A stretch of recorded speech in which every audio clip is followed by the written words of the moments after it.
बच्चों, आज हम लोग बात सीधी थी पर इस पाठ के विषय में पढ़ेंगे। इस पाठ के रचनाकार कुंवर नारायण जी हैं।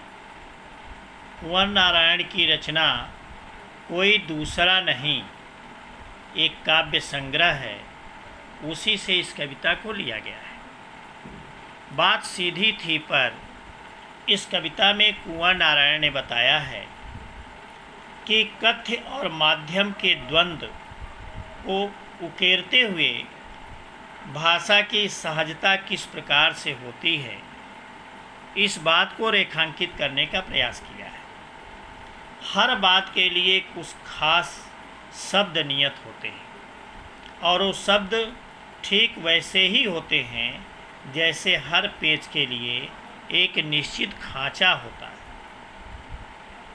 अब तक जिन शब्दों को हम एक दूसरे के पर्याय के रूप में जानते रहे हैं, उन सब के भी अपने विशेष अर्थ होते हैं।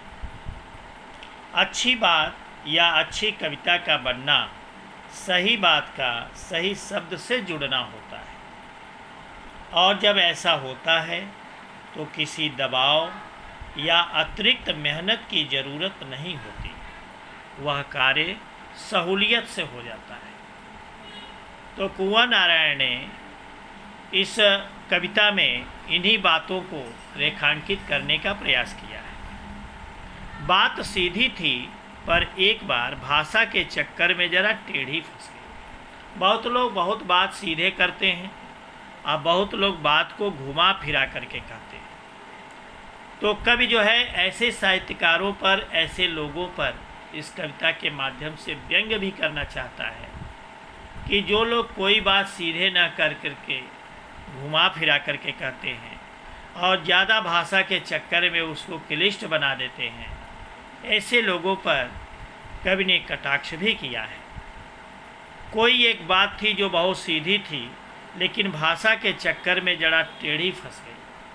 कवि उसको व्यक्त करना चाहता है लेकिन उसको इतना उसने क्लिष्ट बना दिया, इतना टेढ़ा बना दिया कि भाषा के चक्कर में वो जो सीधी सादी बात थी वो टेढ़ी फंस गई। उसे पाने की कोशिश में भाषा को उल्टा पलटा, तोड़ा मड़ोड़ा, घुमाया फिराया कि बात या तो बने या फिर भाषा से बाहर आए। जिस बात को क्लिष्टता के रूप में उन्होंने प्रकट किया, फिर उसके मौलिकता को प्राप्त करने के लिए कि कैसे उस बात को हम सरल करें, सहज करें। तो जैसे व्यक्ति किसी दलदल में फंस जाता है और उससे निकलने का प्रयास करता है तो और फंसता चला जाता है, वही हालत भाषा के चक्कर में जो कवि है, भाषा को सरल बनाने के चक्कर में, बात को सरल बनाने के चक्कर में उसको कई बार उल्टा पलटा, तोड़ा मरोड़ा, घुमाया फिराया।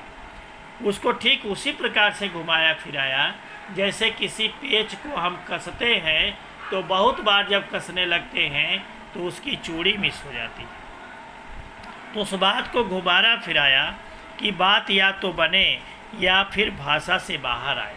अर्थात जिस क्लिष्ट भाषा के चक्कर में बात फंस गई है वह उससे बाहर आए, इसके लिए उसने प्रयास किया। लेकिन इससे भाषा के साथ साथ बात और भी पेचीदा होती चली गई। लेकिन भाषा के चक्कर में जिस बात को सरल बनाना चाहता था वो और कठिन होती चली गई, उलझती चली गई।